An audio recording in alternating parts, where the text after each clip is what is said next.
నమస్తే అండి. నేను మీ రామకృష్ణిహాన్, ఆస్ట్రో న్యూమరాలజీని. అందరూ బాగున్నారా? పేరు పేరున అడుగుతున్నానండి. ప్రతి ఒక్కరు బాగుండాలి. భగవంతుడు సాక్షిగా చెప్తున్నాను. నేను ఇప్పటివరకు ఎన్నో లక్షల మందికి కరెక్షన్ ఇచ్చాను. ఆ భగవంతుడు చల్లని చూపు వలన ఈరోజు ఏమీ లేనటువంటి వారు కూడా ఈరోజు దర్జాగా కాలు మీద కాలు వేసుకొని హ్యాపీగా సంపాదిస్తూ, సంపాదించిన ప్రతి పైసలో ఒక 10 మందికైనా హెల్ప్ చేస్తూ ఉన్నారండి నా క్లయింట్స్. వాళ్ళు అలాగే వృద్ధి చెందాలి, మంచి పొజిషన్కి వెళ్ళాలి. నా చిన్నతనంలో మా తాతగారు చెప్పేవారు, నువ్వు సంపాదించే సంపాదనలో 10 రూపాయలు సంపాదిస్తే 9 రూపాయలు నువ్వు ఖర్చుల నిమిత్తం ఖర్చు పెట్టుకో. నీ ఏ ఖర్చు అంటే ఆ ఖర్చు పెట్టుకో, కానీ దాంట్లో 1 రూపాయి మాత్రం ప్రతి నెల వెనక్కి వేసుకో. 1 రూపాయి. ఈ 1 రూపాయి నీ జీవితాన్ని శాసిస్తుంది. నీకేదైనా సమస్యలో ఉన్నప్పుడు, నువ్వు ఆర్థిక ఇబ్బందులలో ఉన్నప్పుడు, నువ్వు ఎవరి దగ్గర నువ్వు తలదించుకోకుండా ఉండే విధంగా చేస్తుంది ఈ రూపాయి. నిన్ను 10 మందిలో తలెత్తుకునే విధంగా చేస్తుంది ఈ రూపాయి. వచ్చిన 10 రూపాయలు వచ్చినట్టుగా ఖర్చు పెట్టకు, కనీసం 1 రూపాయి అయినా పక్కన వేసుకో అని మా తాతగారు నా చిన్నతనంలో చెప్పారండి. నిజంగా నా తాతగారు చెప్పినట్టుగానే నేను చేశాను. కాకపోతే ఇంకొకటి ఏంటంటే, 10 రూపాయలు వస్తే 8 రూపాయలు ఖర్చు పెట్టుకొని 1 రూపాయి మాత్రం ఎవరైనా ఏదైనా పేద ప్రజలున్నా, ఎవరైనా ఇబ్బంది పడుతున్నా నేను దానం చేయడం మొదలుపెట్టాను. 1 రూపాయి పక్కనే వేసుకున్నా కూడా 1 రూపాయి దాన ధర్మం. అంటే ఈ లైఫ్ చాలండి. నేను చెప్తున్నాను కదా, ప్రపంచంలో అత్యంత సంతోషకరమైనటువంటి వ్యక్తి ఎవరైనా ఉన్నారంటే అది నా తర్వాతనే మిగతా వాళ్ళు. అంటే నా తర్వాత నా పైన కోట్లకు పడగలిగే వాళ్ళు అంబానీ ఉండొచ్చు, ముఖేష్ అంబానీ, ధీరుభాయ్ అంబానీ, ఎంతో మంది, ఎంతో వేల కోట్లు, కొన్ని లక్షల మంది, కోట్ల మంది ఉండొచ్చు. కానీ వాళ్ళంతా నా కింద మామూలేనండి. ఎందుకంటే నాకు సంతోషం బాగుంది, నాకు హ్యాపీ. నా దగ్గర ఆస్తులు లేకపోవచ్చు కానీ సంతోషంగా ఉన్నాను. ఏ సమస్య ఎటు నుంచి వస్తుందో దాన్ని చెక్కు పెట్టే శక్తి నా దగ్గర ఉంది కాబట్టి నేను సంతోషంగా ఉన్నాను. నేను అఫ్కోర్స్ కోట్లకు, వేల కోట్లకు పడగలెత్తకపోవచ్చు కానీ ఉన్నంతలో హ్యాపీగా సంతోషంగానే ఉన్నాను. దీన్ని ఒక ప్రోగ్రామ్ చేయాలి. యాక్చువల్గా ఒక మనిషి సంతోషంగా మంచిగా హ్యాపీగా ఉండాలంటే దీనికి ఒక 5 నియమాలు పాటించుకొని తీరాలి. అలా ఉన్నటువంటి వారికి మంచి అదృష్టం కలుగుతుంది. మనం ముఖ్యంగా చూస్తే మన పేరులో ఉన్నటువంటి సంఖ్యాబలం 35% ఉండాలండి మినిమం. సంఖ్యాబలం అనేది 35%. అంటే మనం డిగ్రీలలో క్యాలిక్యులేషన్ చేసినట్టయితే మినిమం 270 డిగ్రీల నుండి 360 డిగ్రీల కోణంలో పేరు బలాన్ని మనం ప్రోగ్రామ్ చేసుకోవాలి.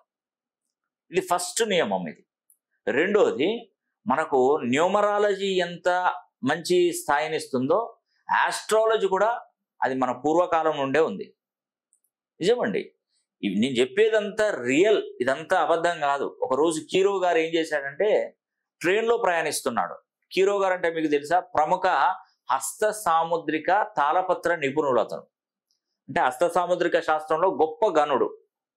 అతను ఏం చేశాడంటే, ఒక ట్రైన్లో ఒక కంపార్ట్మెంట్లో కూర్చున్నప్పుడు, తను పబ్లిక్ ఫిగర్ కాబట్టి, పబ్లిక్ అందరికీ తెలిసినటువంటి వాడు, ఒక సెలబ్రిటీ హోదా కలిగి ఉన్నవాడు. అయితే అతని దగ్గరికి వచ్చేసి అందరు కూడా, మీరు ప్రముఖ పామిస్ట్రీ కదా, మీరు పామిస్ట్రీ కదా, మీరు సైంటిస్ట్ కదా, ఒకసారి మా చేతులను చూడండి అని చెప్పేసి అందరు చేతులను చూపెట్టాడు. ఎందుకంటే టైం ఉంది కదా, ఖాళీగానే కూర్చున్నా కదా, అందరి చేతులు చూస్తుంటే అతనికి ఒక ఆలోచన వచ్చింది. ఏంటంటే దానికి ఒక వాళ్ళ చేతిరేఖలు చూసినప్పుడు వీళ్ళందరికీ యాక్సిడెంటల్ అయ్యే విధంగా రేఖలన్నీ వచ్చాయి. అంటే యాక్సిడెంట్లో మరణిస్తారు, యాక్సిడెంట్లో మరణించే రేఖలు అన్నీ ఉన్నాయి. అరే ఇదేంది, చూస్తే ఒకరికి ఉంటుంది, ఇద్దరికి ఉంటుంది, ముగ్గురికి ఉంటుంది, కానీ ఈ కంపార్ట్మెంట్లో ఉన్న అందరికీ కూడా ఈ రేఖలే ఉన్నాయని చూసి అతను భయపడ్డాడు. భయపడి ఏం చేశానంటే, ఇదేదో ప్రాబ్లం ఉందని చెప్పేసి వాళ్ళందరికీ, మీరు ఎవరైతే ఉన్నారో, మీరు ఈ స్టేషన్ నేను దిగుతున్నానో, మీరు కూడా ఈ కంపార్ట్మెంట్లో ఉన్న వాళ్ళందరూ కూడా ప్రతి కంపార్ట్మెంట్కి ఒక 5గురు చొప్పునట్టు వెళ్ళిపోండి అంటే ఎవరు వెళ్ళలే, నమ్మలే అతని మాటను. ఇతను దిగిపోయాడండి. దిగిపోయిన తర్వాత కొద్ది దూరం ప్రయాణించిన తర్వాత ఆ ట్రైన్ అనేది కూడా యాక్సిడెంట్కి గురై దాంట్లో ఆ కంపార్ట్మెంట్లో ఉన్న వాళ్ళు మాత్రమే చనిపోయారు, మిగతా కంపార్ట్మెంట్లో వాళ్ళు సేఫ్గా ఉన్నారు. అంటే పామిస్ట్రీ అనేది కూడా అంత పవర్ఫుల్ అంటే ఉంటుంది, పవర్ఫుల్గా ఉంటుంది. కానీ దాన్ని చూసేటువంటి ప్రొఫెషనల్స్ కావాలి. ఏదో పుట్టబొడుగుల్లాగా పుట్టుకొచ్చినట్టుగా కాదండి, ప్రొఫెషనల్గా వాళ్ళు చూడగలగాలి, ఆ యొక్క సత్యాన్ని మీకు అందివ్వగలగాలి. అప్పుడు దాని పవర్ ఏంటో మీకు గుర్తుకు వస్తుంది. అయితే మనకు పేరులో ఉన్నటువంటి సంఖ్యాబలం 35%, గ్రహబలం కూడా మనకు 35% ఉంటుంది. ఇప్పుడు మనం ఏదో ఒక తేదీలో పుడతాం, భగవంతుడు మనకు జన్మనిచ్చాడు. ఆ పుట్టినప్పుడు లగ్నంలో ఏ ఏ గ్రహాలు ఉన్నాయి, వ్యయంలో ఏ ఏ గ్రహాలు వస్తున్నాయి, చతుర్థం ఏం చూపెడుతుంది, షష్టమం ఏం చూపెడుతుంది, పంచమం ఏం చూపెడుతుంది, ఇవన్నీ గ్రహాల కలయికలు ఏ విధంగా ఉన్నాయి, ఆ గ్రహ స్థితిగతులను బట్టే మనకు జీవితం నడుస్తుంది.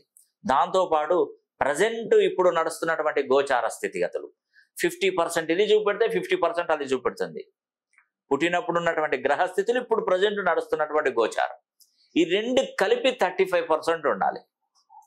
ఇది 35, అది 35. సో ఇక్కడికి 70% అయిపోయింది. ఇక మనకు కావాల్సింది ఏంటంటే ఒక 10% దైవ కృప ఉంటుందండి. భగవంతుడు గాడ్ గ్రేస్ అంటారు కదా, ఒక విధంగా దేవుడి కృప అనేది కూడా కంపల్సరీ ఉండాలి కదా. భగవంతుడిని మనం మొక్కినప్పుడు ఆ భగవంతుడు అన్ని వేళలా వీడు నావాడు, వీడు మందివాడు, వీడు పక్కనున్నవాడు ఇలా చూడడు. భగవంతుడు అందరినీ తన బిడ్డల్లాగే చూస్తాడు. అందుకే భగవంతుణ్ణి మొక్కితే, తనను ఆరాధిస్తే ఒక 10% కంపల్సరీ ఇస్తారు.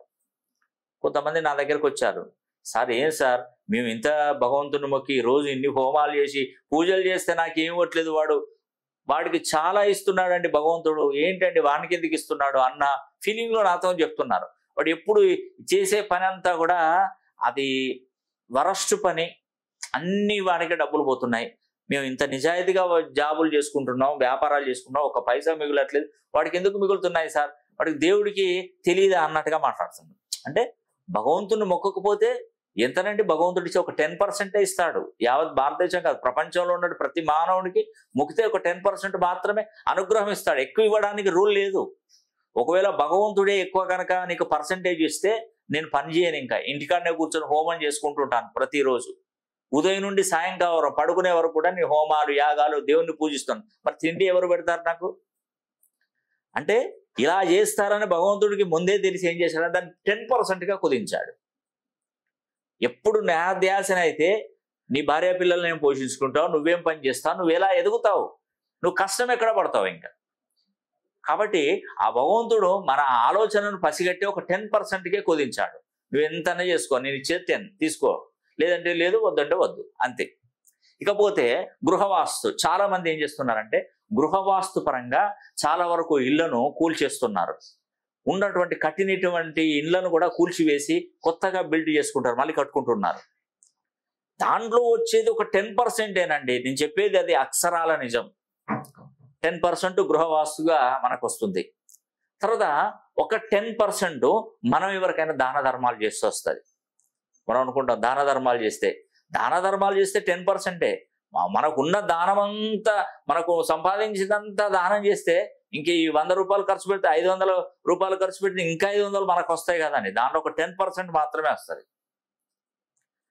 ఇప్పుడు మనకున్న యావదాస్తి కూడా దానం చేసినాం అనుకోండి, దానికి రెట్టింపు వస్తుందా? మరి రాదు. మనకు వచ్చేది మళ్ళీ దాంట్లో 10%. 10% ఇస్తారు అంతే, అంతకు మించి మనకు రాదు. అది అది అది శాసన నియమం అది. ఇక్కడ చూడండి, 35% గ్రహబలం, 35% సంఖ్యాబలం, ఇది 70%, దైవకృప 10, 80, గృహవాస్తు 10, 90, మనం దాన ధర్మాలు ఒక 10, 100. ఈ 100లో మీరు దేన్ని ఫాలో అవుతారు చూడండి. ఇప్పుడు చాలా మంది ఏం చేస్తున్నారు, చాలా మంది న్యూమరాలజీ లేదు, న్యూమరాలజీ సంఖ్యాబలం చూపించుకోవట్లేదు. అంటే వాళ్ళ తల్లిదండ్రులు పెట్టినటువంటి పేరు కూడా కొంత పర్సంటేజ్ ఉంటుంది అనుకోండి, అది మనకు తెలియదు. ఉదాహరణకి వాళ్ళు ఏ పర్సంటేజ్లో ఉన్నదో మన దగ్గరికి వచ్చి చూసుకుంటేనే కదా నువ్వు ఇన్ని డిగ్రీస్లో ఉన్నావు, ఇంత పర్సంటేజ్ ఉందని చెప్పేది. తర్వాత వాస్తవానికి ఏంటంటే, ఇప్పుడు మనం ఏదైనా పండితుని దగ్గరికి వెళ్తే, అయ్యా నీకు కాలసర్ప దోషం ఉంది, కుజ దోషం ఉంది, పితృశాపం ఉన్నది, బాలారిష్ట దోషం ఉంది, సో ఇలాంటి దోషాలు ఉన్నాయి కాబట్టి నువ్వు ఈ పూజ చేసుకో, ఈ నాగదోషం ఉంది, ఇవన్నీ చెప్తే దానికి సంబంధించినటువంటి దోషాలకు పరిహారాలు చేసుకుంటే దాంట్లో మనం కరెక్ట్గా పర్ఫెక్ట్గా మంత్రోచ్చారంతో పర్ఫెక్ట్గా చేశారనుకోండి 35% వస్తుంది. 35%లో భగవంతుడు పూజిస్తాం 45%. గృహవాస్తు అంటే పాటించకపోవచ్చు, దాన ధర్మాలు అంటే చేయకపోవచ్చు. అంటే ఒక 45% మీకు వచ్చేది. ఈ 45%తోని మీరు జీవితాన్ని ముందుకెందుకు వెళ్ళదీస్తారు? వెళ్ళలేరు. అంటే సంపాదించినంత ఖర్చు అయిపోతూనే ఉంటుంది. డెవలప్మెంట్ ఇంకా దీనికి మీదికి వెళ్ళి అప్పులు రుణ బాధలు కలిగి ఉంటాయి. మినిమం మన పర్సంటేజ్ 70 పైన ఉండాలి. అంటే మనకు సంఖ్యాబలాన్ని 35%గా చేస్తే, గ్రహ బలాన్ని 35% చేస్తే ఇక్కడ 70% వచ్చింది.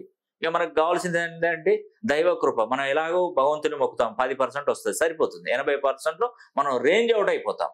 కాబట్టి మనం చెప్పేది ఒకటేనండి, తులారాశి వారికి, వృషభ రాశి వారికి, సింహరాశి వారికి, కుంభరాశి వారికి, ఈ 4 రాశులలో జన్మించినటువంటి వారు ముఖ్యంగా ఈ నియమాలను పాటిస్తే గనక మీకు ఈ ఆగస్టు 16వ తారీఖు వరలక్ష్మీదేవి అమ్మవారి వ్రతం నుండి వీరు అదృష్టవంతులు కాబోతున్నారు.